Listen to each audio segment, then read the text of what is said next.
Before the fall, there was the crown. The story was never told.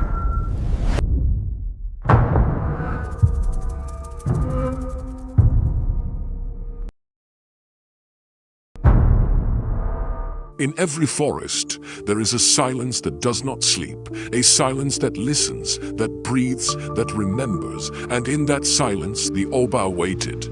After the burning of Benin City, the world thought it was over. London celebrated its triumph. The British officers toasted with stolen ivory cups.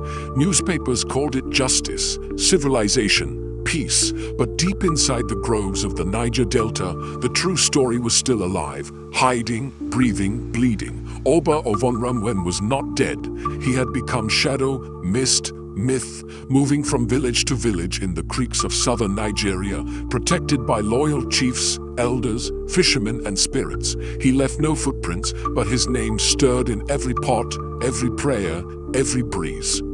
The forest became his fortress. The British called him a fugitive, but to his people, he was still Oba, still the voice of the ancestors. And the silence around him was not fear. It was mourning. It was dignity.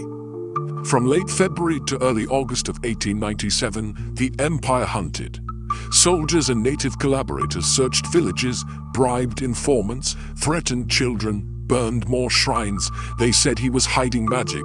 They said he was protected by charms, and perhaps he was, because despite all their maps and their might, they could not find him. But betrayal does not always come from enemies.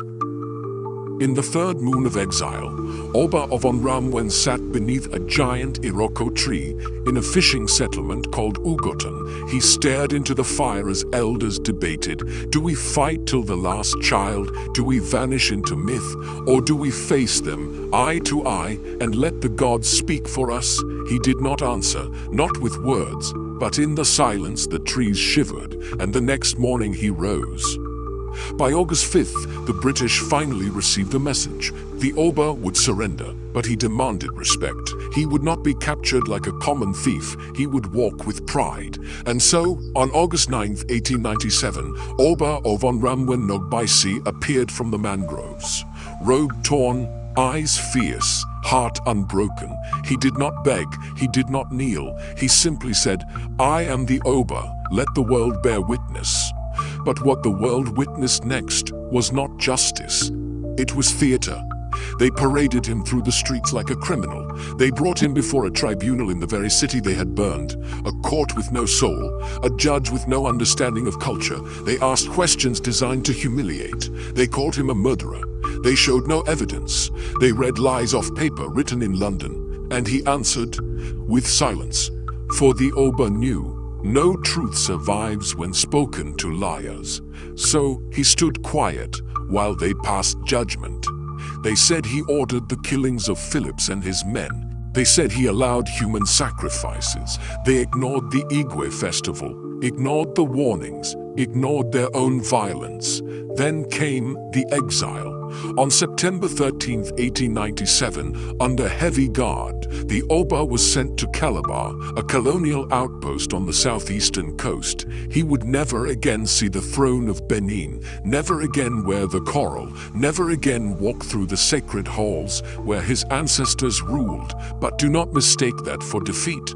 In Calabar, Oba Ovonramwen became a living ghost. The British expected him to fade. Instead, his presence grew. He held court with visiting chiefs. He counseled displaced Edo nobles. He spoke in riddles and parables, each one a seed of remembrance. To the children of Calabar, he became a mystery wrapped in royalty. They would gather near his compound to watch him walk at dusk, wrapped in white, his shadow stretching across the sand like a crown. His enemies called him finished, but his people called him a flame that would not die. For 17 years he remained in exile, 17 years of slow decay, but also 17 years of silent resistance.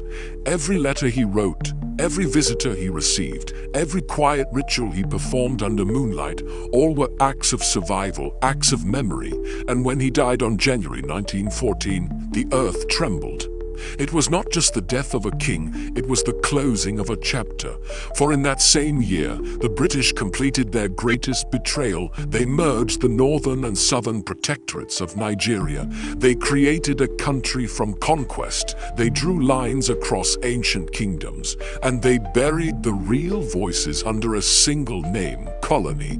But the forest still remembers. It remembers the boy who became Oba, the king who walked into exile without shame, the fire that survived water, the truth that even chains could not kill. In the next episode, we will follow the stolen gods, the artifacts ripped from their shrines, scattered across the earth, and displayed like trophies. But first, let this truth burn in you. They took his crown, they took his city, but they could never take his spirit.